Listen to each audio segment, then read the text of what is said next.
সাথে। দেশের বাড়ি কোথায়? শরীয়তপুর। এখন আমরা শরীয়তপুরে আছি। আসসালামু আলাইকুম, আশা করি সবাই ভালো আছেন। দেশ এবং দেশের বাইরে যারা দেখছেন এই মুহূর্তে আপনাদের সবাইকে প্রীতি ও শুভেচ্ছা জানিয়ে শুরু করছি আজকের প্রতিবেদন। দর্শক মণ্ডলী, আপনারা জানেন যে আমরা দেশ বিদেশে বিভিন্ন জেলা শহরগুলো থেকে ঘুরে ঘুরে অসহায়ের প্রতিবেদনগুলি করি। সেই প্রতিবেদন আপনারা দেখেন এবং আপনাদের অতি আগ্রহের ভালোবাসায় আমরা আজকে সেই প্রতিবেদনগুলি করতে পেরেছি। তো দর্শক মণ্ডলী, আপনারা যারা দেশ বিদেশে অনেক পরিশ্রম করে টাকা উপার্জন করেন, সেই টাকা উপার্জন ব্যয়পথে যেমন খরচ না হয়, আপনাদের যাতে টাকা পয়সা নষ্ট না হয়, কোনো প্রতারণার ফাঁদে না পড়েন এবং আমরা চেষ্টা করি প্রতারণার ফাঁদে না পড়েন সেই ব্যবস্থা আমরা করি এবং আমরা বলে দিই। জেনে শুনে আপনারা যারা দেশ বিদেশে এই ভিডিওগুলি দেখছেন বা সাহায্য সহযোগিতা করছেন এবং তাদের আশা আকাঙ্ক্ষা বা আপনাদের আশা আকাঙ্ক্ষা আপনারা মিটিয়ে থাকেন।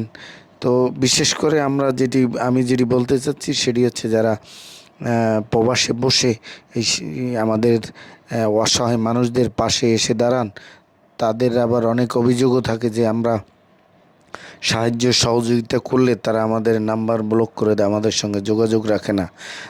এই অভিযোগ আমরা পেয়ে থাকি, কিন্তু বিষয়টা হচ্ছে যে আমরা এই অভিযোগ পেলেও আমরা আসলে সেই প্রমাণ করার মতো আমাদের সেই পরিস্থিতি থাকে না। দুইটা কারণ বলছেন। একটা কারণ হচ্ছে আপনার বাবা নাই, অভাবনাদের সংসার, বিয়ে শাদী করেন না, ফ্যামিলিটা আপনার চালাইতে হয়।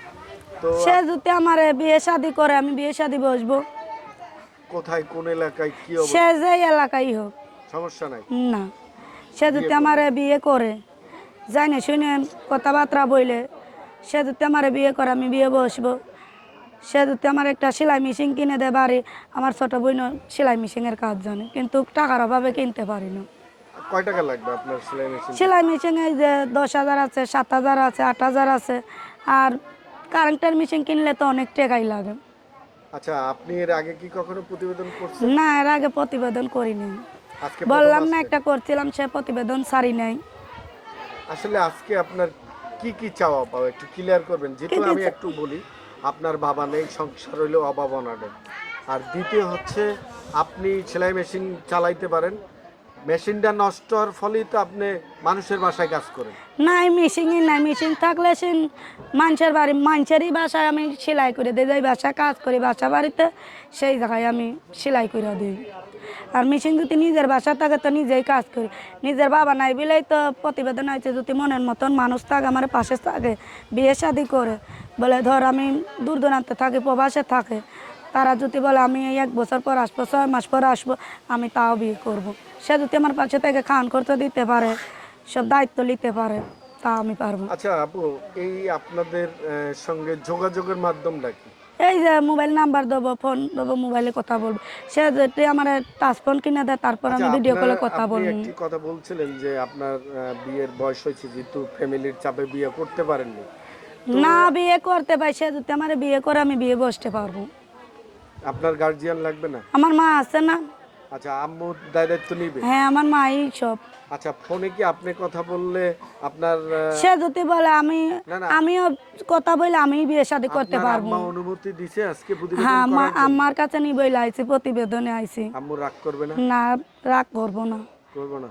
না, আচ্ছা, প্রতিবেদনে আইছি, ভালো মোবাইলের সাথে যোগাযোগ করব। তো আমরা একটু নাম্বারটা দিব।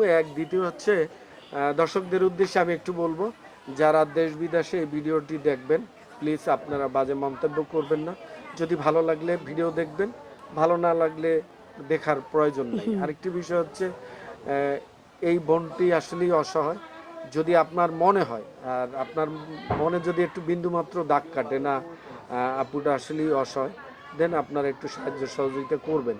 আর একটি বিষয় আমরা একটু ক্লিয়ার করি, বিয়ে শাদীর বিষয়, 2টা ফ্যামিলি, এটা আপনারা কথা বলে মিট করে নেবেন। এটা আসলেই আমরা দায়িত্ব নিই।